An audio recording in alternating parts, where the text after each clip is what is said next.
Welcome to Just Hair Me Out, a podcast about love, life, and hair. I'm Barbara. I've spent over 38,000 hours coloring hair. Hi, I'm Demetra, and I've spent over 1,000 weeks with scissors in my hands. With 50 clients a week in our chairs and 22 years on our feet, doing hair is not our hobby, it's our hustle. We've navigated salon politics and then opened salon suites of our own in 2020. We choose dogs over kids, skinny marks over beer, and we've only fired 3 clients each. Hey everyone, welcome back. Hope you all had a chance to subscribe, like, thumbs up, go to your Instagram, your Facebooks, your whatever platform you choose to listen to our podcast. And today we are going to follow up with keratin treatments. Yes. So if you didn't listen to last week's episode, Hair 101, this is a perfect follow-up to that one. So as we were discussing, keratin treatments are a semi-permanent process for smoothing the hair. So as you shampoo, your hair will revert back to normal slowly over however long you shampoo. Now, I wanted to talk about real quick the different types. I just wanted to read off. There are so many different brands now of keratin treatments. One of the most popular is called Brazilian Blowout. There's Keratin Complex. There's Coppola Keratin. There's GK, which is Global Keratin. So these are all professional brands, but I feel like the marketing for Brazilian Blowout is on another level. So first of all, some people get really confused with like Brazilian keratin treatment. Oh, I think that was another brand too, BKT. It always reminded me of the serial killer, like BTK. Yeah. Oh, wow. Yeah. Which is right. like, BTK. Anyway. I think he was a California killer, right? For a long time. That was a bad one. And then, that was a bad one. Yeah, I saw that. That's. Mm-hmm. That's scary. Anyhow, Brazilian keratin treatment. So they did originate in Brazil. That's why they call them that. But it's also really hilarious how often people confuse, even to this day, Brazilian keratin treatment with a Brazilian wax, which is waxing your downstairs, people. Okay. Mm-hmm. I'm sure everyone knows this. So Brazilian keratin treatment is a Brazilian treatment. A Brazilian treatment is either a hair treatment or a wax removal treatment. Are you following me? Mm-hmm. And then these keratin treatments have gotten kind of a bad rap as far as the chemicals. So what is okay for in the United States is it can contain 2 to 3% of formalin or something that is like formalin, an aldehyde of sorts. So one thing that's really crazy is that Brazilian Blowout, the brand, has started marketing that they didn't have any formaldehyde in their bottles. And that's a really, really sneaky way of getting around the issue because formaldehyde is the gas. So the liquid does not contain the gas formaldehyde, but it contains an aldehyde that when heated up releases gas that is formaldehyde. So there are issues to this as far as like if you're wanting to be like super natural with your routine. I am not a supernatural person because I sling chemicals for a living. But also people have gotten keratin treatments in Brazil and they always say they're stronger and better. There's also been accidental deaths in Brazil over this, but they have like up to 30% aldehyde in their solutions. 30%? Yes. So if you get in a hot shower and there's steam coming up, you could be like ingesting or breathing in the formaldehyde. Wow.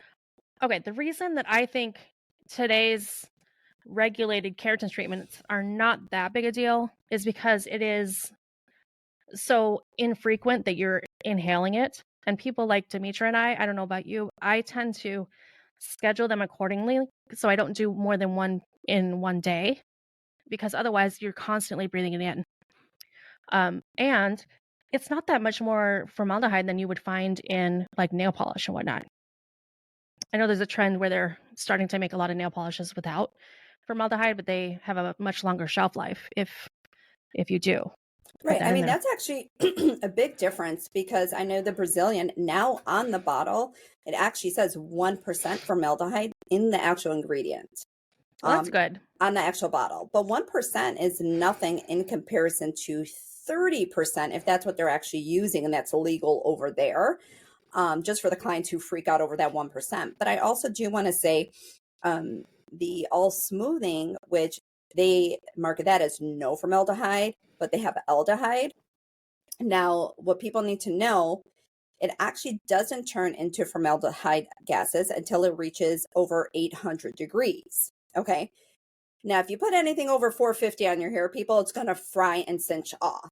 So, in that respect, that is not formaldehyde. Yes, you're getting a derivative of formaldehyde, which is aldehyde, um, which is a lesser of the gases. Okay. But just to kind of make that clear what the difference is between like the all smoothing keratin and one like the Brazilian, we're just using these as examples, so people understand like that actually has 1%.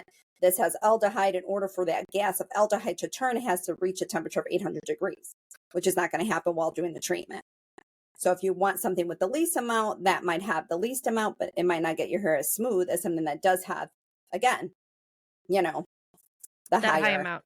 the higher So amounts. a keratin treatment at like a 30% would really look like a Japanese straightener. I mean, Mm-hmm. it really would. And it lasts quite a while, but it's not worth the risks, obviously. So, Mm-mm. and for inquiring minds, keratin treatments, the two main things are the formalin and the keratin. So keratin is what your hair is made of. This liquid has keratin in it, fills in all the little cracks in the hair strand, and then you seal down that cuticle, and it is going to be shiny, easier to dry, faster to dry, all these things that are so desirable. The keratin alone will do that, but as soon as you wash your hair, it would all come out. That's why you need something like formalin to seal it in. It's kind of like a top coat. Like if you put Right. nail polish on without top coat. Right. Your polish just chips away immediately. Right. Yes. So any of the keratin, well, it's become such a buzzword, and now they're making a lot of products for at home that have keratin in them, and they will make your hair feel great. And I do like a lot of them. Some of them will last for a couple shampoos, which is awesome. But that's what you're getting in keratin infused products. Is you're not getting anything that will seal it in and make it last for more than one or two shampoos. Mm-hmm. I also wanted to touch base that there's also a lot of different keratin products out there that they promote as keratin treatments, but they're really not. They're actually keratin infused treatments. They're actually really like a relaxer. And like if you listen to our last episode that Barbara and I had talked about, there is permanent and semi-permanent. So the difference is when you're doing a keratin before color and then you have to color your hair afterwards, know for sure that that is a keratin infused product, because a lot of my clients will ask me, well, what's the difference? Why is it that you're doing the keratin after the color? Well, it's because if you're doing it and it's pure keratin, you're just sealing the cuticle, sealing the color in afterwards. If you're doing these so-called other lines that are keratin treatments and you have to do the keratin before the color, it's kind of like a relaxer, which is also damaging. So you have to be really careful if you're highlighting your hair and trying to use those products, because it will break your hair off. Okay. You're using a relaxer on the hair and then you're coloring it afterwards. And the reason why you have to do that is because they're kind of using this keratin, and when they're sealing that bond back down, they infuse it with keratin to help repair it to a certain degree. Okay. And then you have to get your hair color. So I just want clients to know that's the difference, so don't get it confused. Not all keratin treatments are the same. Make sure you ask, the proper questions, to the professional, and know the difference of why you're getting one. And even if you don't do color, if you just do keratin treatments on its own, you should still know, what product line that you're using and why. Absolutely. And a Yeah. lot of people ask me if they're getting a keratin or a Keratin Express if they do it before or after color.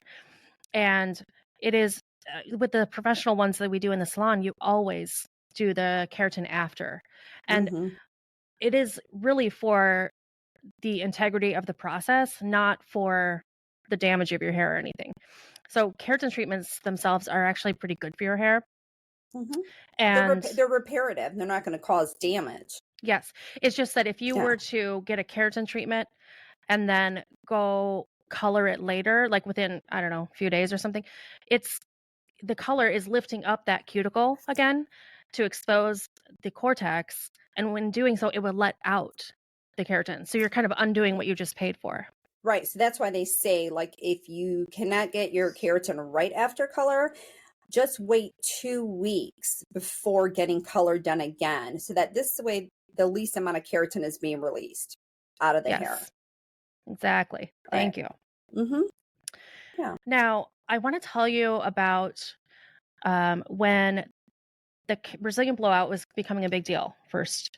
And was this like 10, 15 years ago? Probably 15. I was almost 15 years now is when I started doing them, about 15 years ago. Actually, maybe longer. Anyway, I worked at a hair salon. They didn't do anything except hair. And someone made an appointment, new to the salon. I had never met her. And they asked her to go put a smock on. So a lot of these salons, I mean, all of them I've worked at, they give you like a, what do you call that? The material, the cape or smock. I'm sorry. It's almost like a robe that you put over your clothes. Yeah, like a very light, like a rayon type of material. So it protects your clothes, and or if you're wearing a really expensive top, you want to take off your top if you're getting hair color, or, you know, even if you're wearing a shirt with a collar and you're getting a haircut, they want that gone for the sake of how they're doing your haircut. So in which case you can take off your shirt and put it in we put them in the back, and then you just wear this robe thing while you're in the salon. And so they told this girl to go change and put on a robe. And she came out, and I noticed she didn't have her jeans on anymore. And I went up to her and, nice to meet you. I'm Barbara. I'm going to do your keratin treatment for you today. And what happened to your pants, by the way? No. And I pointed to a chair that was right there, like in front of everybody. And she was like, just right here. She thought she was getting a Brazilian wax. Wait, what? She thought she was getting a Brazilian wax, not a Brazilian treatment. So she had taken off all her clothes to get a wax. Oh, okay. Well, there goes why she got rid of the pants. Okay. Huh. So when you get a keratin smoothing treatment for your hair, you keep your pants on, okay? Right. I love it. Keep we have to watch on, ladies. We got to watch Demetra. Keep your pants on. Keep your pants on, ladies. Well, that just about sums up the keratin topic. Do you have anything to add, Demetra? Subscribe, follow, thumbs up. Yes. Ask any questions, message us at justhearmeoutpodcast@gmail.com. Thank you. Thanks. If you enjoyed this episode and you'd like to help support the podcast, please subscribe or follow. And please leave a rating and review on Apple Podcasts or Spotify. Lastly, follow us on social media for clips of past and future episodes. All our accounts are listed in the show notes below. Thanks so much for listening.